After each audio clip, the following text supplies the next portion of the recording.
And welcome back to the start of a brand new Dragon Ball Z What If. What If that was going to start last week, but due to my computer being in the shop, I had to just postpone until pretty much today. It just made sense to start it 1 week later. But this one comes to us mostly from Master Blend 183. I have such a big book that even if I tried, I probably wouldn't be able to find someone else who gave me the suggestion. So if you did also give me the suggestion, let me know. Beyond Master Blend, and I'll put it in the descriptor. With some of the more common ones that I know for a fact have been requested multiple times is easier, like Naruto being a Senju, Chi-Chi being a Saiyan. Those I'll find no problem, but some of the more distinct ones are a little bit more difficult.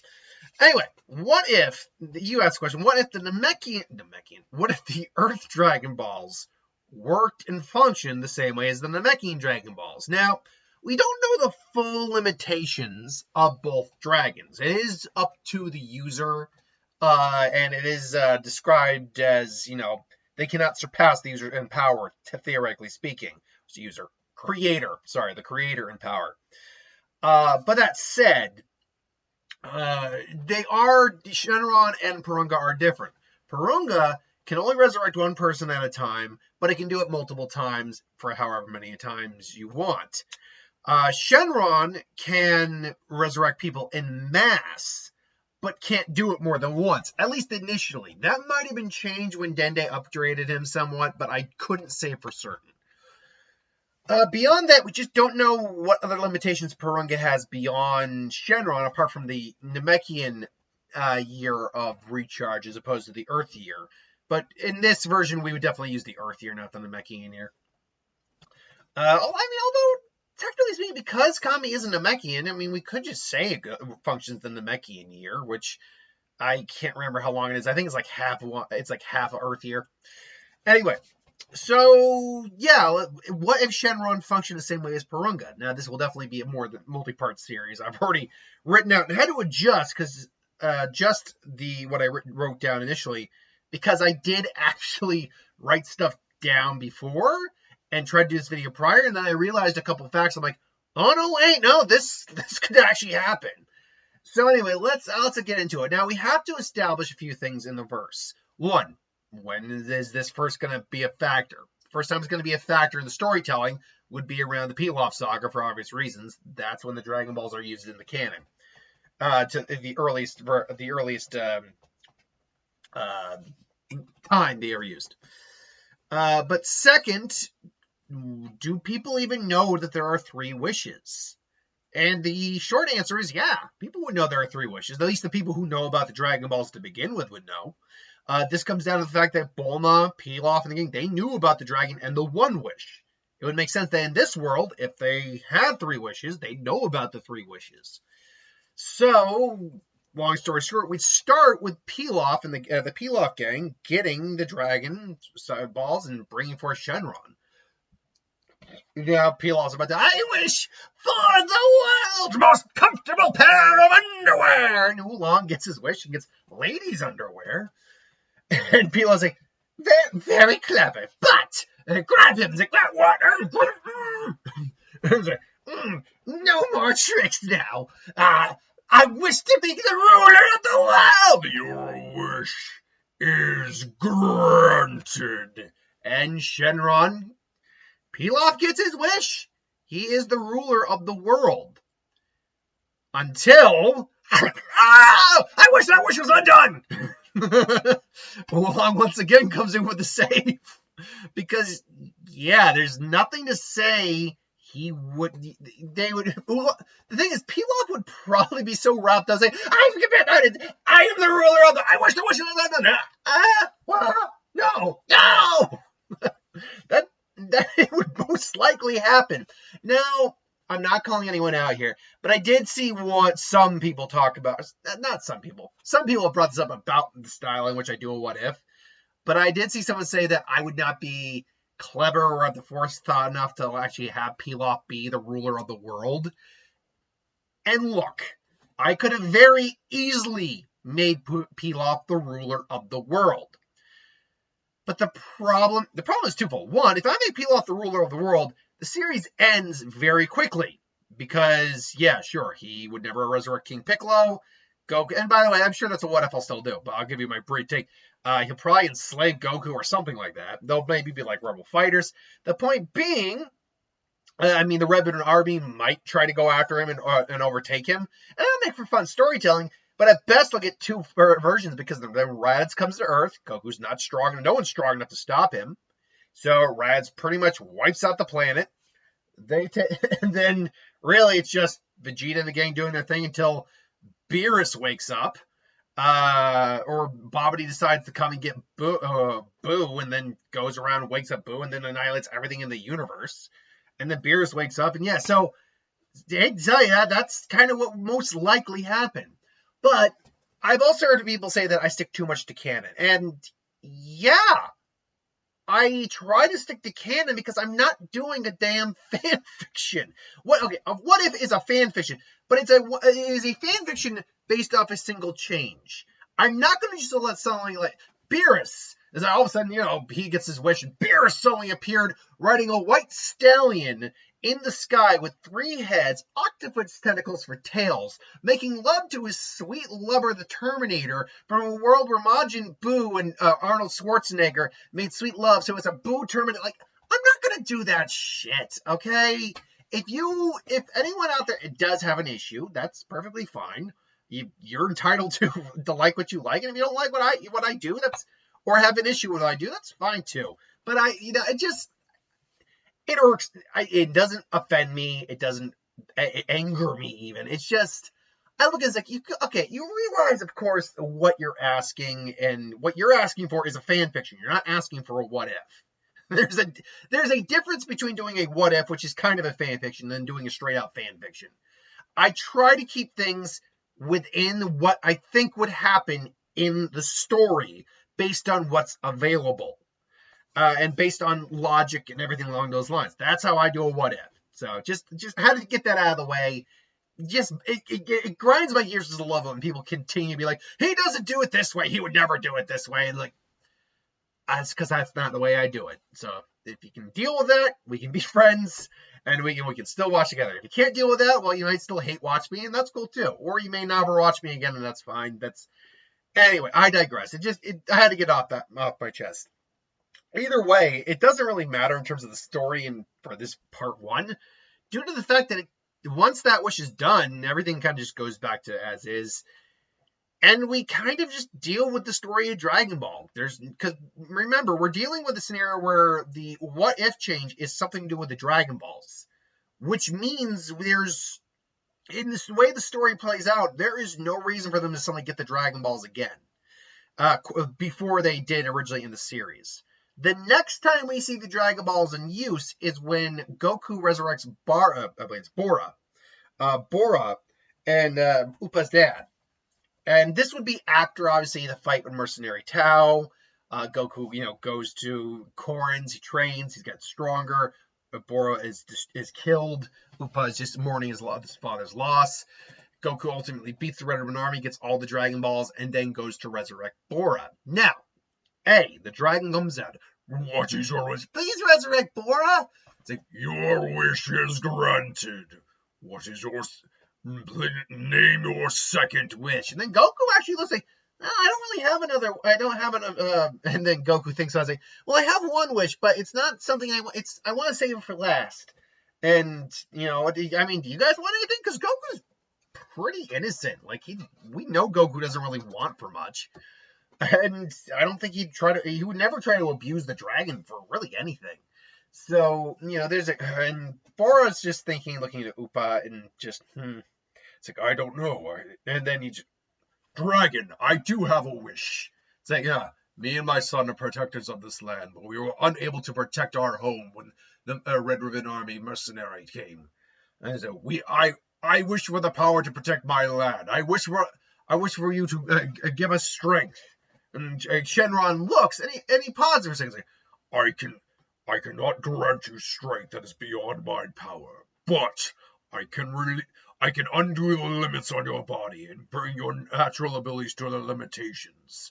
Without any further strength will be on you to train and grow stronger from.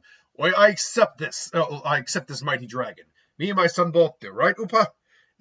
Do you accept this, Upa? And Upa's like, yes, Dad. And so, very well. And so he unlocks their potential. Basically, what he did with Piccolo in the most recent movie. He basically pulls out a guru and does that. Now, this changes actually quite a few things for down the road. But most importantly, what does this change overall? Well, first and foremost, what does this change? It changes for the level of power from those two drastically, but also changes who we have for fighters later down the road. As for how strong they are, I tried to find power levels for them. Canon or Daizenshuu wise, there is no power level listed for either Upa or Bora. Sorry, it's Bora. But I went to another site that is more like a kind of fan estimate on power levels. And they put Upa around like 2 or 3, which would be a low human power level. It'd be even below an average power level, but he's a kid. That makes sense. Whereas Bora, they did put more like around the lines between 50 and 60. And that seems to measure out. He was a strong warrior. Like power levels in the mid to the higher 10s were actually pretty common for the stronger humans back then. And the strongest ones were in the hundreds. So that actually does make sense. So for conservative numbers, for easy math, we'll say around 60 for Bora, and we'll even highball Upa at 3. Then it's a matter of figuring out their potential. I will say this. I think the safe number right now is to go maybe 50, a little higher than, say, someone like Krillin. Not to say that they're naturally going to be stronger than Krillin. They're not. Krillin is a martial artist and continues to train. Bora is not necessarily he's a warrior, but he's not a martial artist. And that's not to say he might not try to train to keep his power as is or get stronger. Same with Upa. It's just that he's not a martial artist. But that means that would put Upa's power level, when it's all said and done, around 150, making him weaker than Goku still. And Bora's power, I keep saying Bora, but it's Bora, I believe. Bora's power at 2,400, that is obviously a very drastic power level for Dragon Ball, and even for early Dragon Ball Z, because that means he outranks Raditz in terms of power. And this is without continuing to maybe like get stronger and try to work out and train and all that stuff. So, and Goku, who can't sense energy yet, but can still feel how strong he got. It's like, well, cool, you guys must be really strong now, right? It's like, well, I'll see you guys around. And I don't think Goku wants to fight them at this time. They're his friends, all that. Bora even mentions, I was like, it's interesting. It's almost as though I can sense the level of your power. A power balancer? No. Power scale? Power level. Anyway, so yeah, it's like, whoa, cool.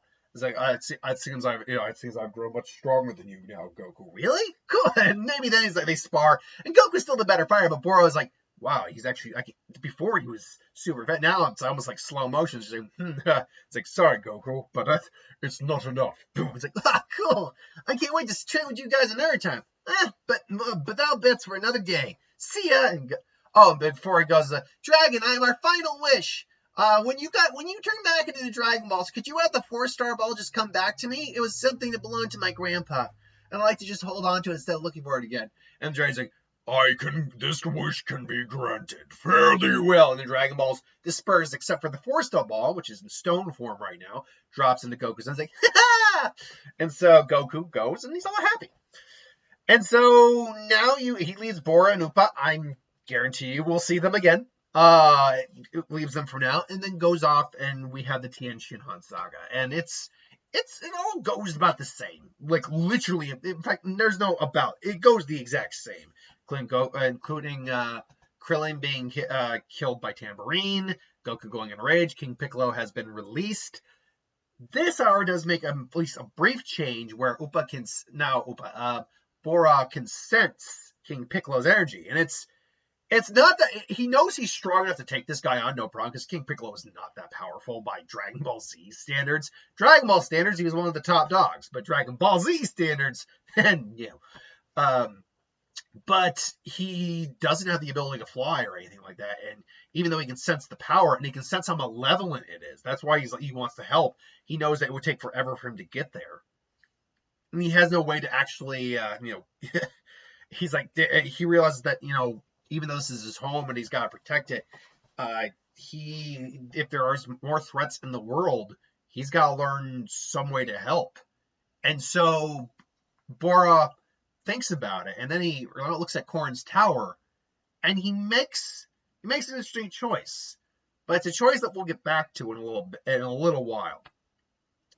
And so we have still the events of the King Piccolo saga taking place. Goku gets his teeth kicked in by King Piccolo initially. King Piccolo gets all the Dragon Balls. Now King Piccolo wishes for his youth, then wishes for immortality, and then wishes for the world to be under his control, and then destroys the Dragon Balls. And yeah, with 3 wishes, King Piccolo is not going to be able to be stopped that easy. And so, just before, he's annihilating cities, he's just doing evil for evil's sake. Goku eventually goes back to Korn's tower, and he sees that Bora is there, and he's meditating. He's like, Bora, what are you doing here? It's like, Goku, it's good to see you. I wanted to help. I sensed the threat, and I wanted to be able to help. But unfortunately, even with my power, I don't have the abilities that you can't. I don't have the limits. I can't fly. I came up here to ask Master Korn for help. It's like, yeah, he's been sitting meditating for a while. I think he's trying to.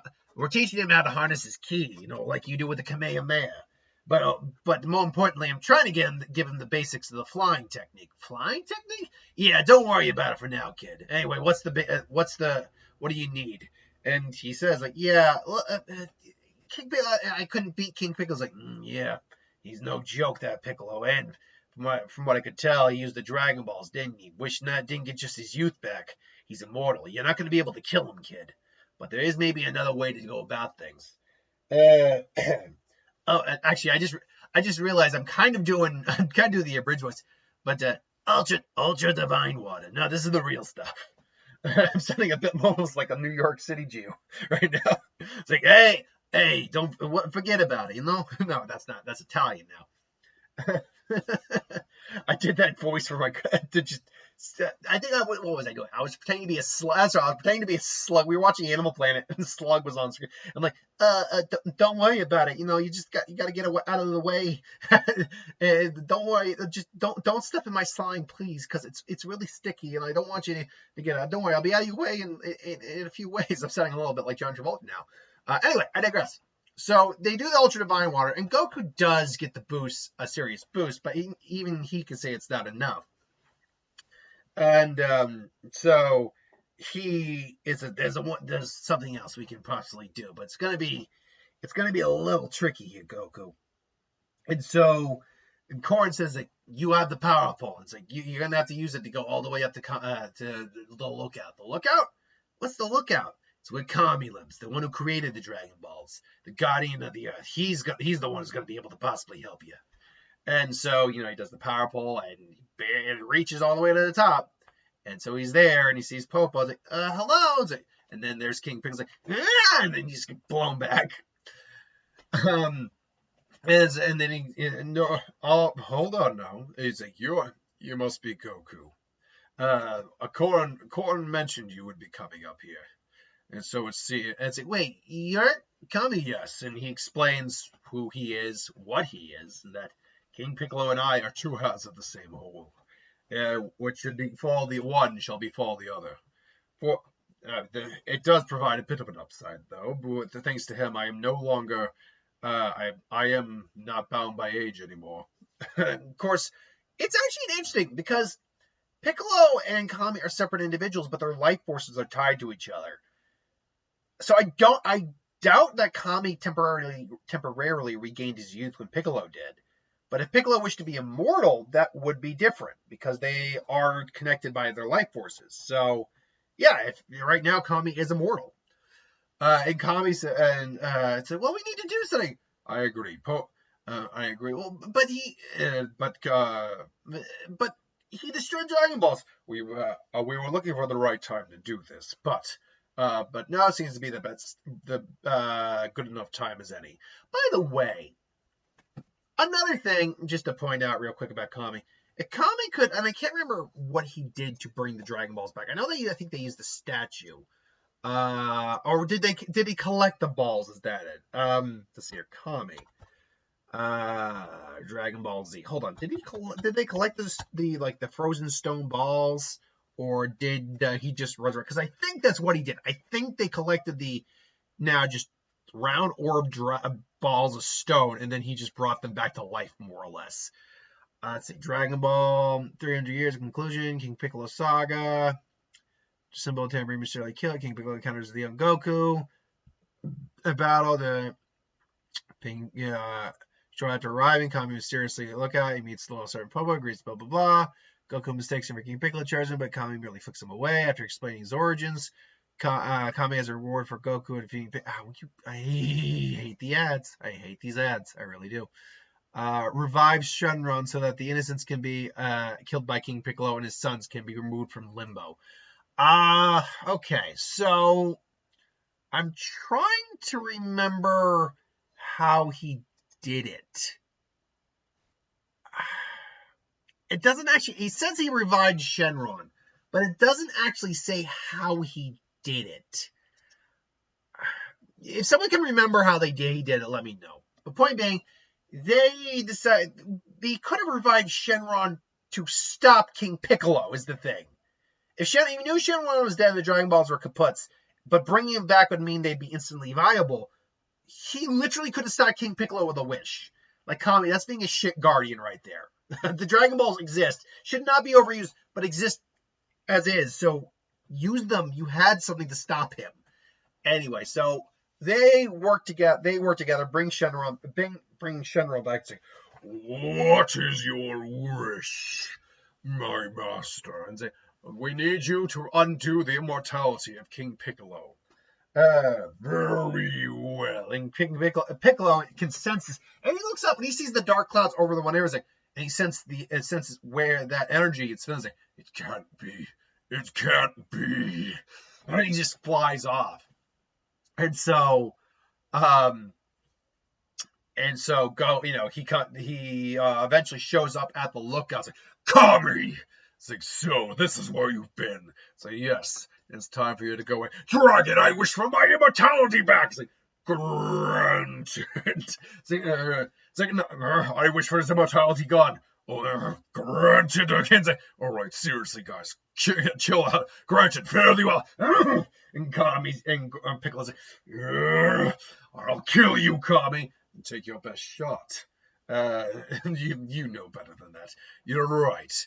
But instead, perhaps I won't kill you. Perhaps I have something else planned for you. And then, not so fast. You? I killed you. And then Goku and Piccolo start having their fight up on the lookout. Piccolo is being pushed. I mean, Goku isn't any stronger than he is in the original, but Goku was able to just barely beat him in the original as well. Piccolo, though, does ultimately just, hit his limbs like, it's over. It's over. He's only just, he's being grabbed basically by his neck. And standing there, who just suddenly jumps back onto the lookout, is Bora, who basically can't fly yet, but was able to climb the lookout while using the pole, just kind of like that, and just, get up there. It's like, I finally found you, demon. And Piccolo now senses this guy's there. He's like, what the hell? What are you? I am Bora of the wherever he was from. It's like, and I will not allow you to hurt my home or anyone else's. And it's like, and Goku's like, wait, we can't kill him. Him and Kami are connected. And so, then what should we do? There is something else that we can do with him. What? No. He's just trying to get out of there. No. It's like, Popo, if you'd be so kind. Of course, Kami.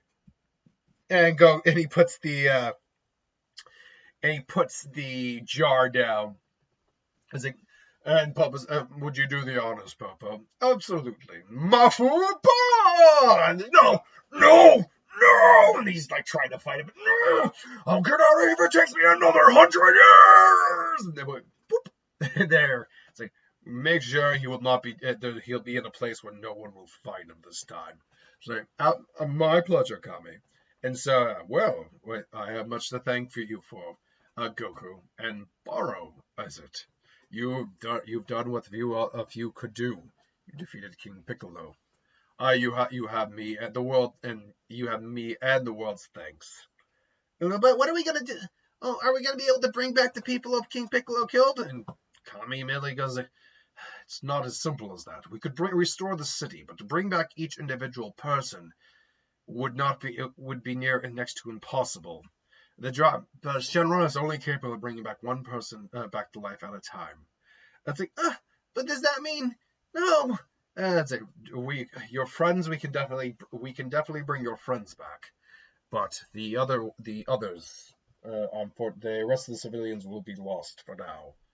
And so, yeah, there's a sad look. There's a sadness on their faces, but yeah, Bora being an older fighter, warrior, whatever, doesn't know. Nah, unfortunately, the path to victory does require loss sometimes. It is a sad realization, Goku, but it's one that we as warriors must face sometime. It's like, I guess, but at least Roshi, Chiaotzu, and Krillin will be able to be brought back. Yes, we'll wait it takes only half an Earth year for the Dragon's balls to reactivate, so I'll have Popo gather them within time. For now, though, I leave, and so he offers to train Goku, all that, and there is no Piccolo in this. So let's see, we're at 26-minute mark. We'll end at the 30-minute mark just to kind of keep everything square everything out. So without King Piccolo King Piccolo, there is no threat of Piccolo in the next martial arts tournament. So when Goku participates, he's pretty much just going to sweep. Bora doesn't have any real interest in participating in those. But Bora does want to train and try to get stronger, learning the flight technique so he can actually help individuals, actually learn how to use ki. Upa is on the ground protecting people. He's stronger than any average henchman or even decent martial artist at the moment in the world. But Upa also keeps training as well and probably joins his dad occasionally with the help of Korin. They train together. Goku, meanwhile, has been training with Kami, and occasionally Bora and Upa also show up to help train using like the pendulum room. They even try the room of spirit in time like Goku did originally. Bora can handle it because he's a bit more, because he's an older guy, again, older fighter, more matured mind, and he can go in with his son or Goku. I think it's him and Upa who go in there, not him and Goku. I think, though, Goku actually does use the second go around in the time chamber with Upa, because Upa and him are friends. In fact, they actually formed and become really close friends. Versus, Krillin's still his best friend, and I think that doesn't ever change. But him and Upa actually grow pretty close. So that begs the question: where do we land all these powers by the end, going into actual Dragon Ball Z? Because I think that's where we should leave off. Factory in Hyperbolic Time Chamber, 2 goes for Goku and Upa, and 1 for Bora. And factoring whatever their power levels would be like with the training, I could see Goku. Let's start with Bora first. Bora, I actually don't see getting extremely powerful. But at the same time, when I say extreme power, I'm not saying he's going to get like hundreds of times stronger, but a full 10 times is not unrealistic at all. Especially because he does have a training partner with his son who would also grow leaps and bounds, and they're actually close the gap. So let's just say 10 times, that puts him at 24,000. Upa gets to go in twice as this Goku who failed the first time, so he really doesn't have that much of an increase. I think Upa and Goku's second time is near the tail end of Goku's training, where he actually does grow, like he's near his full power level, which is around 260-ish. No, like regardless, like low 300 or whatever. But Upa's first time around means that he's also probably like 10, maybe 15 times stronger than he is in the canon. That would put him there at around 2,100, 2,000. Let's just say 2,300 for an even number. And then Goku, when he goes in for the final time with Upa, he's well behind, but being a Saiyan and having, can train in those higher gravities levels for much longer, we are essentially looking at a King Kai scenario here with Goku. Plus, he's got a training partner, so you're looking at probably a better version of the King Kai scenario here. Whereas King Kai's planet was 10 times gravity, he technically had training partners, but not for actual fighting or sparring. And He gets to be in there for a full year. So Upa again would probably get 10 times again. No, maybe not 10 times. More like probably like 5 times, which would probably put him now at about the 11,500. We'll say 12,000 for an even number. But because Goku, and I'm actually just going to get, because I got to write these down anyway. So yeah, Bora we're doing at 24,000. Upa we're doing at 12K.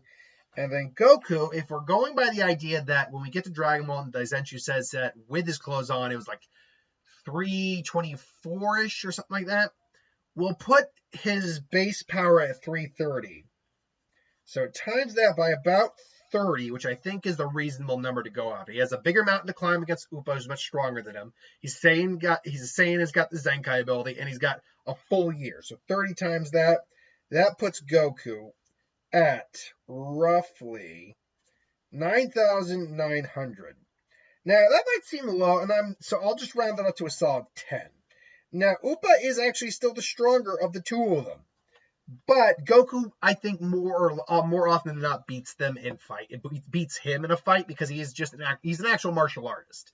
Upa and Bora both learned flight, and I think Goku, through them, actually also learns flight as well. He still uses Nimbus, but learned the flight technique as well.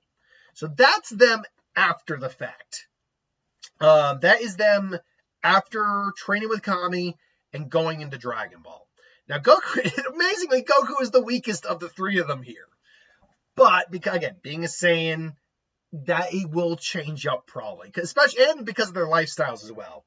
Still, Goku goes, completely sweeps the tournament, then ultimately goes to marry Chi-Chi, and they live happily ever after until old family reunions happen.